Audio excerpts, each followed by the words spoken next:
maman la bat à sa mère, nous avons une question d'analyse à répondre. Donc, peut-on complètement condamner le personnage principal pour les violences commises, comme ses gestes et ses paroles? Il est évident que nous pouvons condamner le personnage principal, soit la bête, pour toutes les actions qu'il a commises. Il est évident par contre que son passé et sa jeunesse n'ont clairement pas aidé son cas, mais par contre, il n'a pas cherché les bonnes solutions, il n'a pas pris les moyens pour atténuer ses problèmes de colère.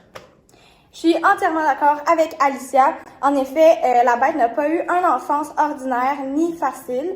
Perdre sa mère à un aussi jeune âge pour un enfant, c'est très difficile et ça peut avoir des répercussions sur son comportement, même rendu à l'âge adulte. En plus de se faire balancer d'une maison d'accueil à l'autre, c'est sûr que ça va être. Donc, pour nos arguments, on a notre premier argument qui va être expliqué par Alicia, les caractéristiques des personnages. Donc, dans les caractéristiques des personnages, nous voyons vraiment qu'il y a une grande diversité quand on parle de leurs caractéristiques psychologiques. En effet, il y a la bête, qui est vraiment très colérique, qui amène beaucoup de délinquance dans le livre. C'est lui qui apporte tous les troubles et on voit que il n'a pas vraiment été bien éduqué dans sa vie. En effet, il s'est fait arracher des mains de sa mère à l'âge de 5 ans. Par la suite, nous avons sa maman, qui était plutôt aussi délinquante lorsqu'elle avait la bête chez elle. Elle se suicidait beaucoup. Il disait ça pour dire qu'elle était en dépression et qu'elle faisait beaucoup de tentatives de suicide. Mais par la suite, elle est devenue... elle a eu une meilleure santé psychologique. Elle s'est trouvée un chum. Elle habitait dans une nouvelle maison et tout. Donc, on a vu qu'elle a fait un progrès. Par la suite, nous avons Nicole qui a accepté la bête dans sa maison et elle était vraiment nonchalante. Après, nous avons Reynald qui est le sensible de l'histoire. Il avait beaucoup d'empathie pour l'histoire des gens avec qui il rencontrait parmi son travail et nous ressentons vraiment sa sensibilité à travers ses paroles.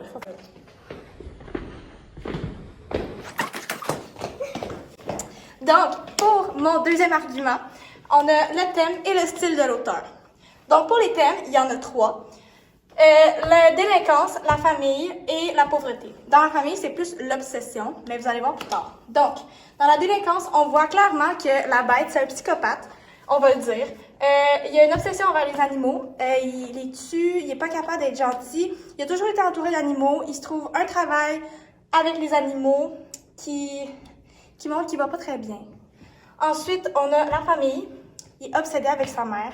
Tout le livre est basé sur la recherche de sa mère. Malgré, il pense que cette madame, c'est sa mère, tandis que ce n'est vraiment pas. Mais... Donc, il va passer toute sa vie à chercher sa mère.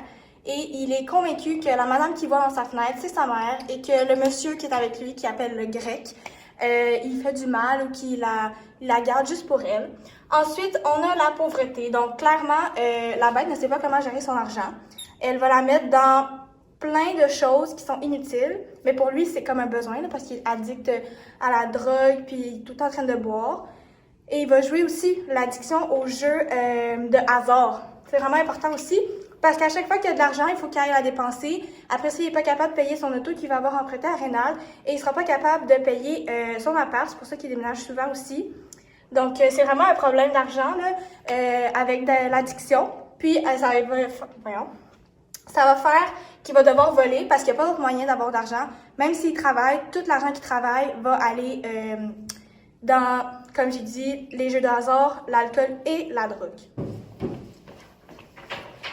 Donc, nous pouvons conclure par vous dire que nos deux aspects nous ont amenés à répondre à la question « Pouvons-nous complètement condamner le personnage principal pour toutes les actions qu'il a commises? » Et moi, je dirais que oui, puisque je vous ai expliqué qu'il prenait avantage des personnages secondaires dans le livre et qu'il a obsédé sur ces personnages. Pour ma part, c'est vraiment parce qu'il fait des mauvais choix de vie et qu'il ne cherche pas à s'aider. Il y a des solutions tout près de lui alors qu'il ne va pas les prendre. Il a un travail, il va gaspiller son argent. Donc, on peut complètement le condamner. Merci d'avoir participé dans notre vidéo avec nos beaux dessins magnifiques.